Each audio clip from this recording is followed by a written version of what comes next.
Ya itulah, jadi 700 juta harus saya cari 3 hari, luar biasa. Betul, betul.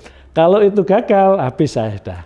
Ternyata begini saya rasakan, ketika kita itu mencoba ya mewujudkan sesuatu, itu harus menggantungkan pada yang di atas ternyata. Dan harus diniatkan untuk memberikan manfaat bagi orang banyak. Ya, terima kasih. Assalamualaikum warahmatullahi wabarakatuh. Pertama berdiri untuk kampus ini adalah kami mendirikan sebuah lembaga pendidikan tingkat akademi, yaitu waktu itu Akademi Kebidanan Dr. Subandi. Nah, perlu diketahui bahwa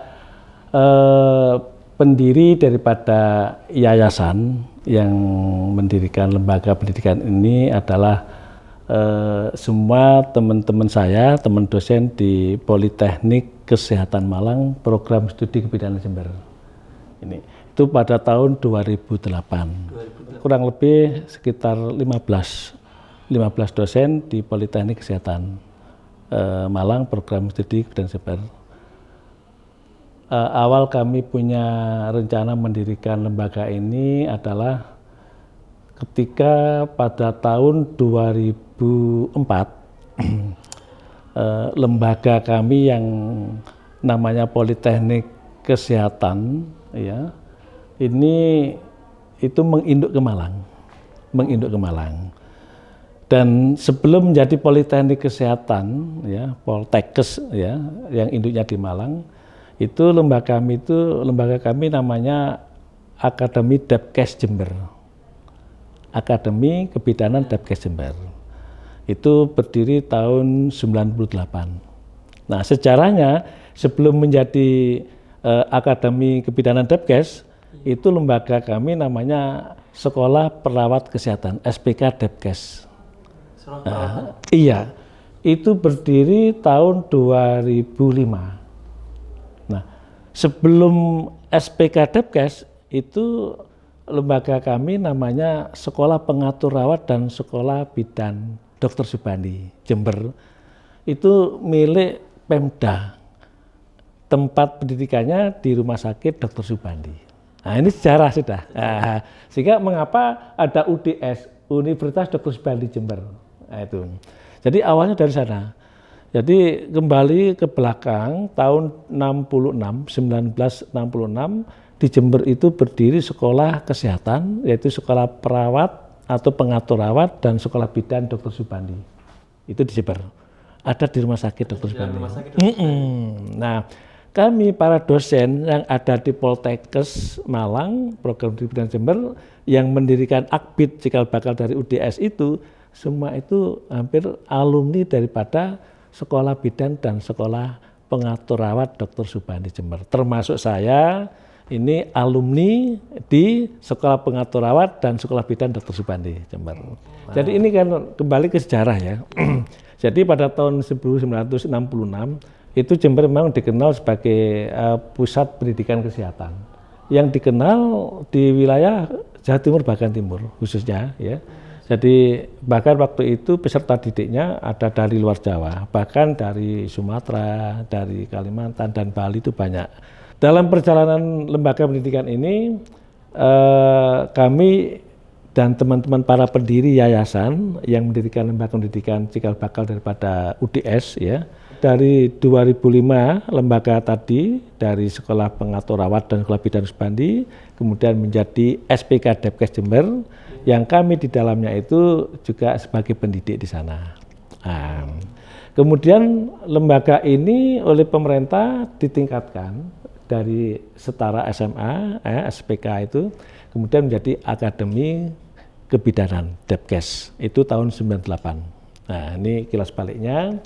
Kemudian pada tahun 2004, ya, semua akademi di lingkungan Depkes, Akademi Kesehatan di Departemen Kesehatan itu pada tahun 2004 dilebur menjadi Politeknik Kesehatan.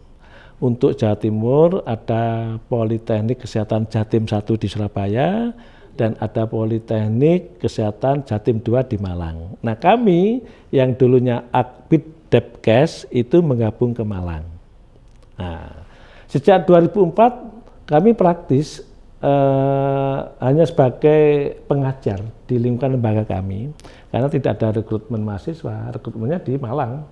Ya, nah atas dasar itu kami ingin ya eksistensi kami ini dikenal oleh masyarakat Jember dan sekitarnya tetap sebagai pengelola sebuah lembaga pendidikan.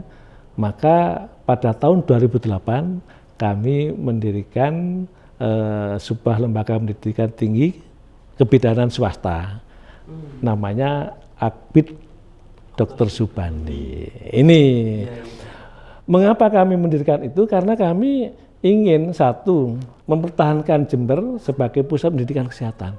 Karena saat 2004 itu sudah menjadi politeknik, Jember sudah tidak dikenal sebagai pusat pendidikan kesehatan. Sudah tidak bangga masalah Jember, karena harus ke Malang. Harus ke Malang? Iya. Harus menginduk ke Malang. Malang. Nah kami sendiri yang ada di Jember ini menjadi program studinya. Program studi kebidanan dari Politeknik Kesehatan Malang. Kami mengajar, hanya itu aja, tidak ada rekrutmen. Nah tahun 2006 muncullah Akbid, ya, Akademi Kebidanan Swasta, yaitu di Antirogo sana.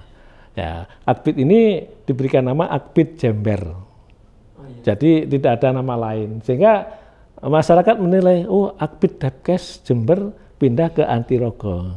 Padahal itu swasta. Nah, kemudian tahun 2007 ada berdiri lagi di Mastrip, Akbid Bina Husada, Akademi Kebidanan Bina Husada. Nah, terus kami sendiri punya potensi, sudah pengalaman dalam pengelolaan pendidikan kesehatan, kebidanan, dan keperawatan. Terus gimana? Akhirnya teman-teman saya kumpulkan, ayo kita munculkan eksistensi kita, kita bentuk sebuah lembaga pendidikan tinggi, kemudian kita berikan nama Akademi Kebidanan Dr. Subandi. Ini merujuk daripada awal berkembangnya pendidikan kesehatan di Jember yang dulu namanya SPK, Sekolah Pengatur Rawat dan Sekolah Bidan Dr. Subandi. Jadi mengapa kami memakai nama Dr. Subandi? Memang sejarah pendidikan kesehatan dan perawat di Jember ini, pendidikan perawatan dan bidan di Jember namanya Sekolah Pengatur Rawat dan Sekolah Bidan Dr. Subandi memang. Oh gitu. Iya. Di rumah sakit. Di rumah sakit Dr. Subandi. Oh, nah, kami ingin memunculkan nama ini, satu ya ingin memberikan pertahankan ya kebanggaan masyarakat Jember sebagai pusat pendidikan, sehingga masyarakat Jember itu kalau kita berkata tentang pendidikan kesehatan Subandi itu mesti hubungannya dengan rumah sakit. Makanya kami kasih nama Akademi Kebidanan Dr. Subandi karena sejarah, dan kami termasuk di dalamnya pelaku sejarah pendidikan kesehatan, perawat dan bidan di Jember, sehingga kami pertahankan nama itu. Nah, untuk membuat nama ini menjadi nama lembaga pendidikan kami, tapi kami harus minta restu dulu kepada putri almarhum Dr. Subandi yang ada di Surabaya, yaitu Dr. Widorini. Masih ada, jadi dua putri beliau ini almarhum ini, tiga sebetulnya, yang satu meninggal, tinggal dua. Jadi tinggal Ibu Widorini, Dr. Widorini, dan Ibu Widyastuti. Itu ada di Surabaya semua. Nah, beliau sangat mendukung penggunaan nama almarhum ayahnya untuk digunakan menjadi nama lembaga pendidikan, khususnya kesehatan. Jadi lebih harum. Nah, itu seperti itu.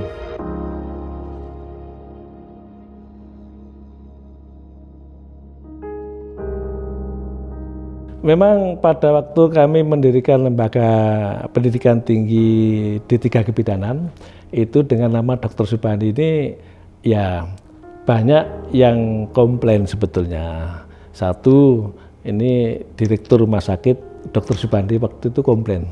Menggunakan nama Dr. Subandi kok nggak seizin rumah sakit gitu. Kedua, Kepala Dinas Kesehatan itu juga komplain juga. Mengapa? Karena Kepala Dinas Kesehatan pada waktu itu punya lembaga pendidikan juga namanya Akademi Kebidanan Jember, beliau. Sehingga dengan kami mendirikan Akbid Dr. Subandi, dua pimpinan ini rumah sakit dan kepala dinas ini tidak memberikan tempat bagi kami untuk mempraktekkan mahasiswa. Itu seperti itu. Jadi tidak boleh untuk wilayah Puskesmas Jember ini Akbid Dr. Subandi tidak boleh mempraktekkan mahasiswanya di puskesmas, di tempat layanan kesehatan, termasuk rumah sakit Dr. Subandi itu. Tetapi itu ada hikmahnya juga. Ternyata dengan tidak boleh praktek di Jember, baik di rumah sakit maupun puskesmas, kami akhirnya menitipkan mahasiswa saya itu ke seluruh wilayah layanan kesehatan yang ada di luar Jember. Situbondo, Bondowoso, Lumajang, Banyuwangi, termasuk Probolinggo. Alhamdulillah, dengan saya sebar mahasiswa praktek di sana itu semakin dikenal. Mahasiswa akademik Kebidanan Dr. Subandi semakin dikenal di sana. Terus banyak yang tahu juga karena alumni saya ya yang tersebar di tempat layanan kesehatan di luar Jember itu banyak. Ternyata menang, ini mahasiswa Akbid Dr. Subandi. Nah, berarti pendirinya ditanya siapa, mengenal nama-nama pendirinya di situ, mereka tahu, oh ini guru saya, dosen saya. Akhirnya support itu dari mana-mana. Akhirnya pada tahun pertama itu 2009 itu kami tahun kedua menerima mahasiswa yang luar biasa banyaknya. Tahun 2009, 2008 kami mendirikan, 2009 tahun kedua mahasiswanya banyak luar biasa. Banyak luar biasa. Iya, sampai tempat yang terbatas. Tempat yang terbatas pada waktu itu. Nah, ini luar biasa kan. Jadi pada waktu itu kami sudah punya visi ke depan, lembaga setingkat akademi ini nanti tidak akan mendapatkan perhatian daripada lulusan anak-anak SMA. Karena ke depan nanti yang namanya tenaga profesional itu harus backgroundnya S1 dan profesi. Makanya pada waktu itu saya sudah harus meningkatkan lembaga ini menjadi S1, yaitu sekolah tinggi. Kalau akademik kan di tingkat D3, iya. Dan harus banyak pilihan, ya serumpun. Dan nanti saya harus mendirikan yang lembaga pendidikan lebih besar lagi yang berupa universitas. Makanya pada waktu itu tahun 2009 itu tahun kedua saya sudah bisa membebaskan lahan yang sekarang ditempati kampus UDS ini. Kalau 2009 itu 1,3 hektar. 1,3 hektar. Iya. Dari yang awalnya dulu di sewa. Tahun 2000 berjalan dengan waktu, sekarang terakhir pembebasan lahan kurang lebih 3 hektar. Tahapannya 2008 itu kami mendirikan Akademi Kebidanan Dr. Subandi, dan pendiri di sana itu, pendiri yayasan adalah kami teman-teman dosen yang ada di Poltekkes. Cuma yang memandegani, mengajak teman-teman itu ya memang saya pada waktu itu. Ayo. Jadi iya inisiatornya. Sehingga dari para pendiri itu, karena kami semua PNS ya, jadi untuk keluar ya di luar kegiatan rutin itu sulit, maka saya yang harus menyediakan waktu bebas untuk keluar dalam rangka untuk mendirikan lembaga ini. Jadi termasuk di dalam pendanaan dan sebagainya, itu penyertaan modal lah bahasanya. Itu memang saya buat semacam apa ya, dana, pengumpulan dana yang di situ mencerminkan peran dan keikutsertaan daripada teman-teman. Jadi saya buat waktu itu ada 100 lembar, nilainya per lembar 1 juta, karena saya butuh dana 100 juta, maka teman-teman tak bagi, sebagian besar saya lah, sehingga seperti itu. Itu 2008 sampai berdiri lembaga ini berizin pada bulan Agustus tahun 2009. Jadi 2008 itu masih belum ada izin, tapi bahasanya sekarang itu pinjam bendera lah.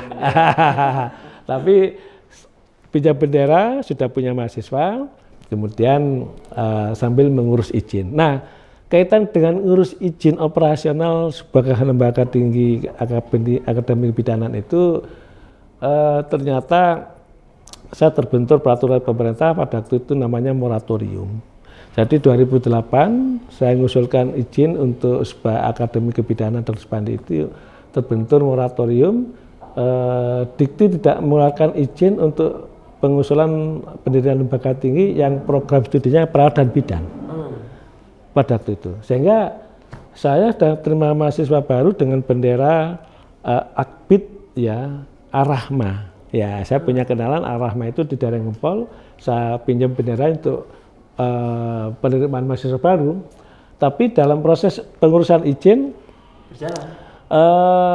ini terbentur keputusan kebijakan pemerintah untuk moratorium itu. Alhamdulillah ada solusi pada waktu itu. Pejabat di Dikti sana ya memberikan informasi kalau ada Akbid yang kolab di daerah Medan. Akhirnya hanya itulah satu-satunya cara untuk mendapatkan SK legalitas izin operasional. Jadi saya harus terbang ke Medan untuk ya proses alih kelola. Akuisisi amal soleh gitu ya. Itu prosesnya sangat luar biasa betulnya. Mungkin tidak perlu dibuka itu ya. Perjuangan lah. Penuh dengan perjuangan. Coba bayangkan ya. Saya posisi waktu itu ada di Jakarta hari Jumat. Kemudian diberitahu bahwa untuk permohonan proposal untuk pendirian akademi kebidanan itu ditolak dan informasi tentang izin operasional itu hanya satunya didapat itu dengan akuisisi dan ada Akbid yang kolab di daerah Medan dan itu pun nilainya sangat luar biasa untuk ya pengganti apa itu hanya selembar SK itu nilainya 1,3 M. 1,3 M. Dan posisi saya waktu itu di Jakarta dengan teman bertiga ya itu saya waktu itu pegang uang 600 juta. Jadi harus cari 700 juta dalam waktu 3 hari karena hari Senin saya harus terbang kalau jadi. Kalau enggak diambil orang lain. Nah, ini disitulah kalau enggak saya dapat mahasiswa saya pasti ya melakukan tindak-tindakan yang ya enggak terkendali. Artinya apa? Apa yang saya lakukan ini tidak didasari dengan izin operasional kan enggak dapat. Akhirnya pada waktu itu ya saya berdoa pada Allah, Allah Maha Kaya dan mohon solusi, ya hanya ada orang yang membantu memberikan solusi dengan dana 700 juta. Luar biasa kan? Di injury time. Iya.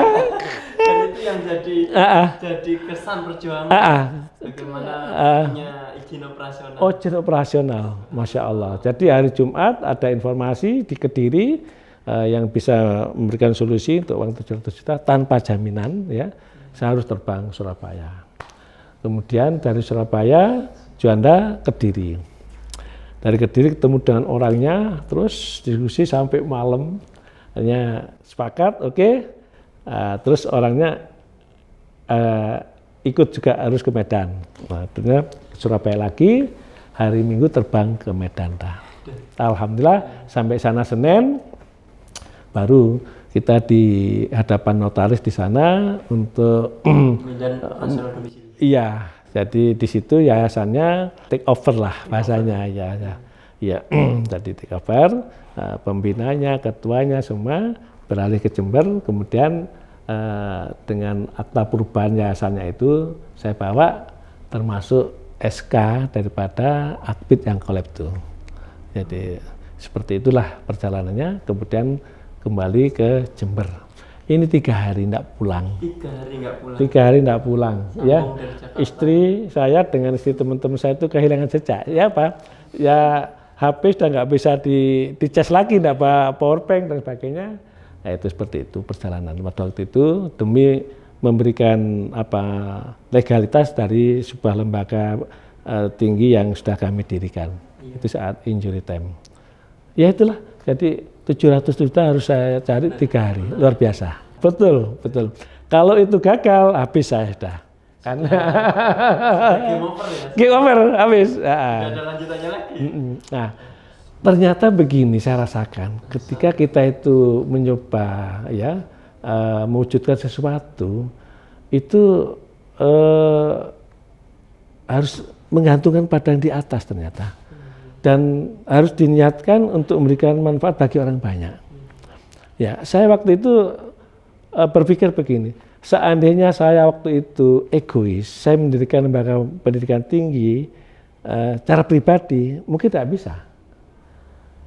Karena waktu itu saya ngajak teman-teman, ya dosen yang ada, ya berarti ini rezekinya banyak orang ini, ajak bersama. Jadi banyak 15 orang itu saya ajak.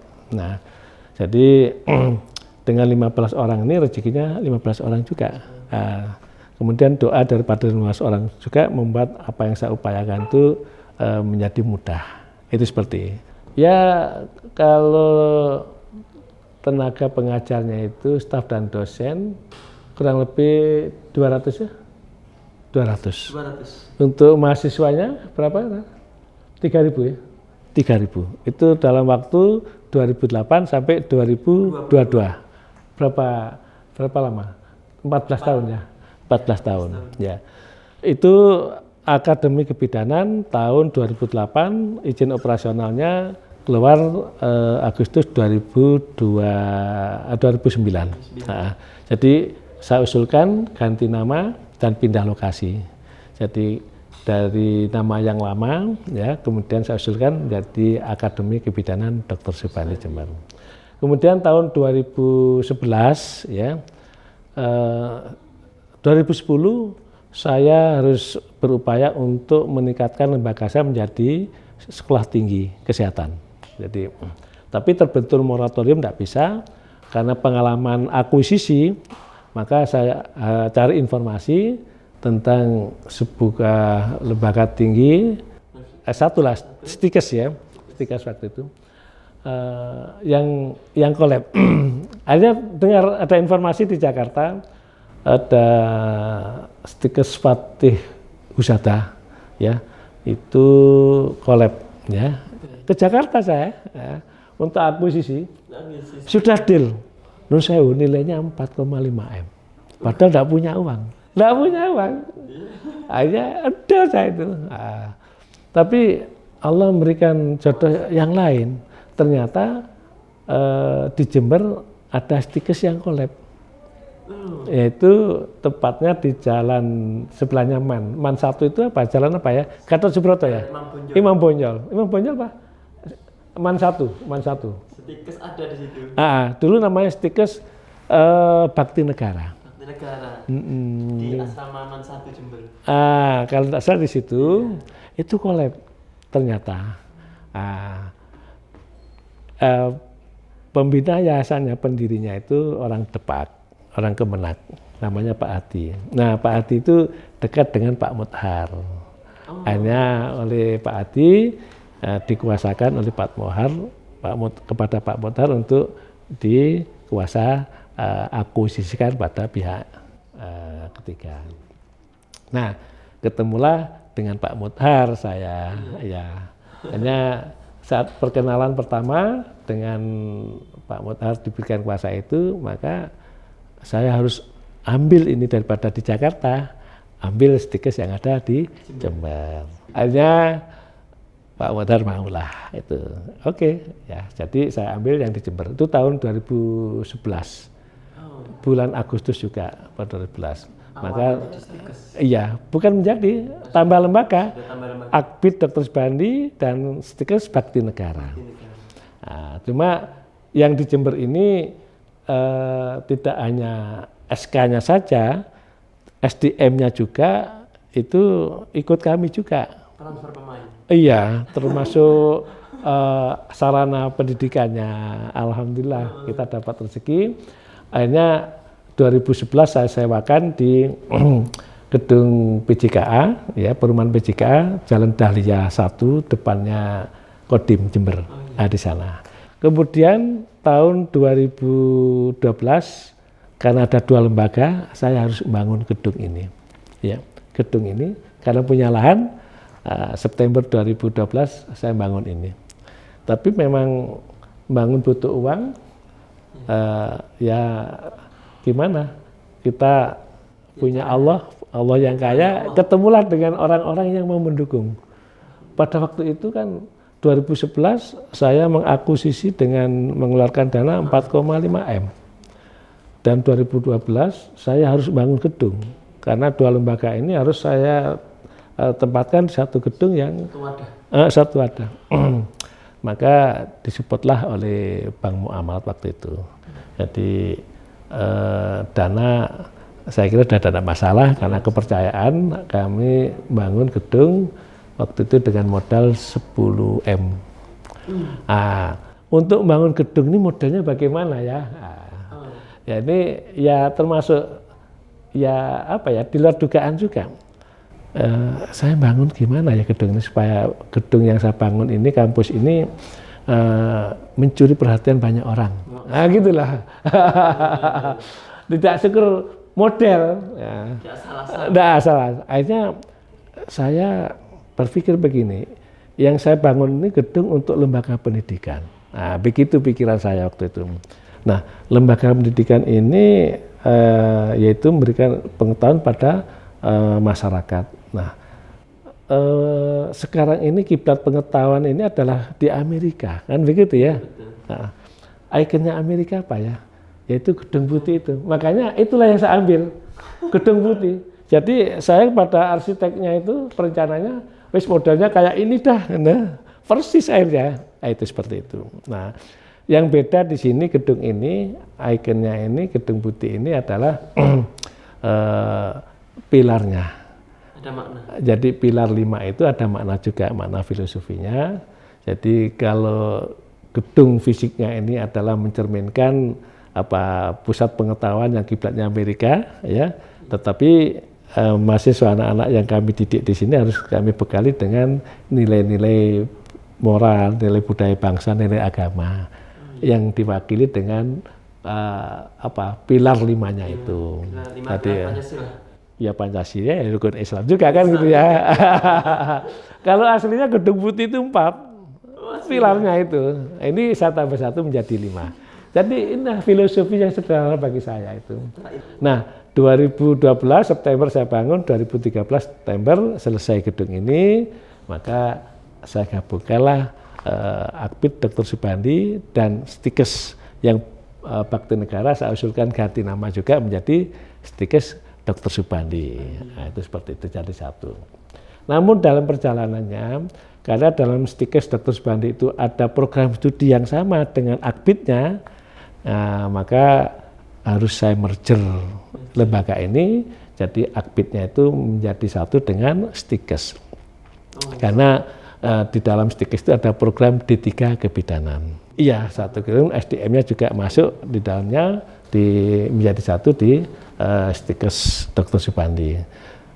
Kemudian kami dengan teman-teman berupaya untuk mengembangkan lembaga ini. Kalau Stikes itu Sekolah Tinggi Ilmu Kesehatan itu serumpun, maka kami inginlah mengembangkan lembaga ini menjadi sebuah lembaga pendidikan tinggi yang banyak bidang, yaitu universitas.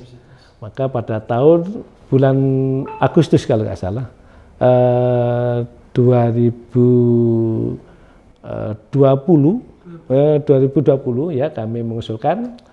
Juni 2021 kemarin SK daripada UDS ini keluar. Cepat. Berapa bulan, Mas? 8 bulan? 7 ya? 7 bulan. Resmi menjadi Universitas Dr. Subandi. Padahal secara umum itu kalau mengusulkan sebuah lembaga pendidikan tinggi menjadi universitas itu butuh waktu 3 tahun. Durasinya? Iya. Ini 7 bulan. Terbit di situ. Alhamdulillah. Ini ya rezeki kita semua kok ini. Iya. Saya dengan niat dan. Iya. Yang penting nonton niat ini. Nonton niat. Ya. Jadi itu seperti itu perkembangan daripada lembaga ini. 2008 menjadi Akademi Bidang Subandi berdiri. 2011 itu menambah satu lembaga tinggi lagi namanya STIKES, dan 2021 bulan Juni menjadi Universitas Dr. Subandi. Ya, itu seperti itu. Memang kita itu berangkat dari niat, memang ya, berangkat dari niat. Jadi niat kami mendirikan lembaga pendidikan tinggi itu memang kami ingin potensi yang ada pada kami dengan teman-teman itu lebih bisa dimanfaatkan oleh masyarakat. Karena memang kami pelaku pendidikan kesehatan di Jember memang. Mulai dari sekolah bidan perawat ya menjadi SPK, menjadi Akbid, menjadi politeknik, ini kami semua. Sehingga ketika kami mewujudkan sebuah lembaga pendidikan tinggi swasta di bidang kesehatan, ini murni pure kami tidak punya keinginan untuk kepentingan finansial saya pribadi, enggak. Agar ilmu kami ini bermanfaat bagi masyarakat. Sehingga kami ketika dalam sebuah lembaga pendidikan tinggi berupa Poltekkes Malang yang hanya mengajar saja, tidak bisa mengembangkan diri, dengan adanya Akademi Kebidanan menjadi STIKES dan menjadi Universitas ini, maka potensi yang ada pada diri kami itu lebih bisa maksimal di masyarakat. Itu seperti itu. Memang noton niat. Makanya ketika kami mengurus izin di sana itu kegagalan itu tidak menjadi masalah. Karena apa? Kami sudah berupaya maksimal untuk mewujudkan keinginan. Tetapi Allah malah memberikan jalan seperti itu. Tidak ada rasa kekhawatiran. Makanya pengalaman saya itu dengan teman-teman, kalau kita punya niatkan untuk memberikan manfaat bagi orang banyak. Dan kalau kita ingin segera terwujud, ajak banyak orang. Itu seperti itu. Berkolaborasi. Betul. Ini penting ini. Berkolaborasi, betul. Jadi seperti itu. Makanya setiap kesulitan yang kami hadapi itu, pengalaman kami pasti Allah memberikan jalan. Iya. Jadi seperti kami tidak boleh mempraktekkan mahasiswa saya itu. Tidak ada masalah. Kami harus mempraktekkan keluar, ternyata banyak hikmah di sana itu seperti itu. Iya. Dalam hal finansial kami mencari support dana dalam pengembangan. Ya ini Mas Akbar ini juga termasuk support saya. Ketika ada kendala, kami usaha yang lain ada lagi yang mensupport gitu seperti itu. Jadi jangan lupa yang kita lakukan itu hanya sebatas ikhtiar saja. Iya, hasil itu Allah. Iya, jadi tidak usah khawatir lah. Pokoknya tujuannya baik, niatnya baik, diikhtiarkan dengan baik dan mengajak banyak orang, memberikan manfaat banyak orang, insya Allah sudah.